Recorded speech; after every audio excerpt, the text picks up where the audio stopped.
The mysteries of God. It's a mysterious universe that we live in, and oftentimes people try to explain the unexplainable by attributing it to God.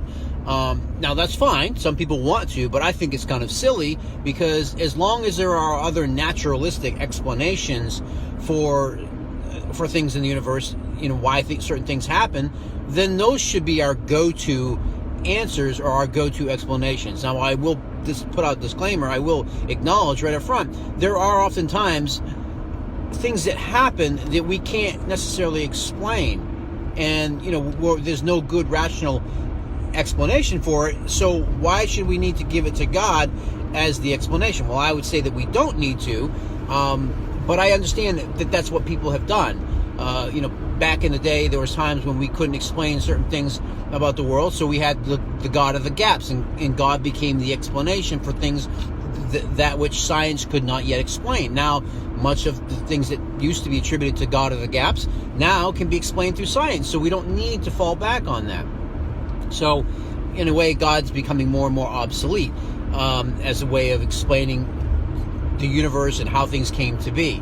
But again, I go back to the you have to acknowledge that there are still maybe a small percentage of events or things in life that are mysterious, that we can't, maybe some religious people would attribute and say, oh, that's a miracle or this or that. So there are things that do happen that oftentimes we still don't have explanations for, but just because we can't explain them today doesn't mean that, go ahead and give it to God and say that God, some supernatural deity, some supernatural being is the explanation for these things that we can't explain. And so that's what I wanted to convey to you in this video is, I recognize that there is a small portion of things in life that do happen that we don't always have good rationalistic explanations for. But again, we don't have to fall back on, we just haven't figured out those things. And I feel fairly confident that the majority of the things can be explained through other means other than some type of supernatural event. And to resort to that supernatural thinking and say that that's the explanation for things that we can't explain, it shows a very primitive way of thinking. It shows you how we used to think. It shows you that, hey, at one point in time, people's thought this way. This is what they thought, and because they didn't have, we didn't have the advancements in the scientific knowledge that we have today. But now that we do, it makes most sense, doesn't it, to just go ahead and think about things along the scientific lines, as opposed to looking at it as some type of primitive, thinking, the way that we used to be before we had the knowledge of the science. I mean, that doesn't make sense to you? Of course, it makes sense to me. So, yet people still hold on to their superstition, and and they say, well, look at this, and the Christian will say, or someone will say, how do you explain that, Mr. Scientist? And of course, the science will go, well, we don't know. Oh, well, see, it must be God. Well, no, it's not. Slow down.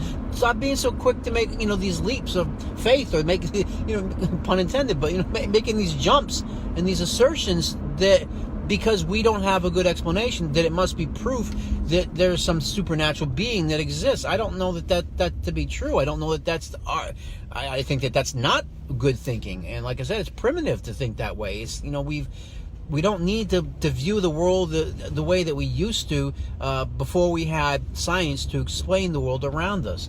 So anyways, that's what I wanted to convey in this video, is just that, yes, I do acknowledge there do appear to be, it's clearly a miracle. You have those situations that happen.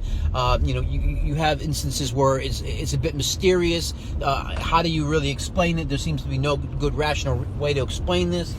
And so is the answer to go give it to God and say that, some supernatural being is the answer? Or should we turn to more naturalistic explanations? Or, well, what if you can't come up with one? Well, then we just haven't gotten there yet. We need to take more time and deliberate about it, and eventually we'll figure out. I mean, there's lots of things that we know today that 500 years ago we didn't know. And so now, 500 years in the future from now, who knows what we'll figure out. And so I think you just got to cool your heels, Mr. Religious Person, or Mrs. Religious Person, and science will eventually catch up, and we will figure it out. Instead of you saying, well, we need to give it to God, and we need to let God, be the explanation, or, I just don't. I don't agree with that. I don't think that that's a.